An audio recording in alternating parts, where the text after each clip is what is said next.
మంచి ఆలోచన రావటం అనేది చాలా గొప్ప విషయం. ఇప్పుడు ఐస్ క్రీమ్స్లో కానీ, కూల్ డ్రింక్స్లో కానీ, బ్రావరీస్లో కానీ ఇవన్నీ చూస్తే ఇంపోర్టెడ్ కంపెనీలు చాలా తీసుకొచ్చి మనం ఇస్తాం. టైటిల్ చూస్తామే తప్ప తయారు చేసేది మనమే.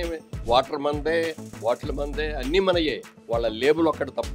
ఆ లేబుల్ వాళ్ళ లేబుల్ ఇచ్చినందుకు వాళ్ళంతా మనం రాయల్టీ కడుతున్నాం. 70+ స్టోర్స్ ఉన్నాయి. ఆంధ్రాలో ఉన్న అన్ని ఊర్లలోనూ నా స్టోర్ ఉంది. తిరుమల కొండ మీద ఉంది, నార్త్లో ఉంది. ఇన్ని ఏంటంటే ఈ కస్టమర్లు తినగా మీ ప్రోడక్ట్ ఇలా ఉందండి నాకు చెప్పగా, ఓ అవునా నేను తెలుసుకొని ఓకే అనుకున్నా. యంగ్ ఎంటర్‌ప్రెన్యూర్స్ ఎవరైనా ఉంటే వాళ్ళ గురించి చాలా శ్రద్ధగా చదువుతుంటారు. అందుకని ఆయన గురించి అనేక విషయాలు తెలుసుకున్నారు. కాబట్టి ఈరోజు ఒక యంగ్స్టర్ ముందుకు వస్తున్నారంటే అది చాలా ఆనందదాయకమైన విషయం. చక్కగా తాటి బెల్లం, అలాగే కొబ్బరి బెల్లం ఇట్లాంటి అన్ని కూడా పెట్టి న్యాచురల్ షుగర్స్ అన్ని కూడా తీసుకొని ఆరోగ్యవంతమైన ఐస్ క్రీమ్స్ తయారు చేయడం అనేది చాలా గొప్ప విషయం. అది మేబీ మన A2 మిల్క్ కావచ్చు, బాగా మిశ్రీ కావచ్చు, తర్వాత మిగతా గోంద్ కావచ్చు, ఇవన్నీ కూడా ఒక కొత్త వెరైటీ.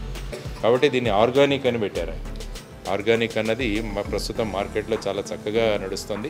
నిజమైన ఆర్గానిక్ ఆయన ఉపయోగిస్తున్నారు. రిఫైన్డ్ షుగర్ లేకుండా సింపుల్గా మనకి దొరికే బెల్లము, కోకోనట్ షుగర్ ఇలాంటి వాటితోటి ఒక అద్భుతమైన ఐస్ క్రీమ్ చేయొచ్చు అనేది ఇప్పుడు నేను టేస్ట్ చేశా.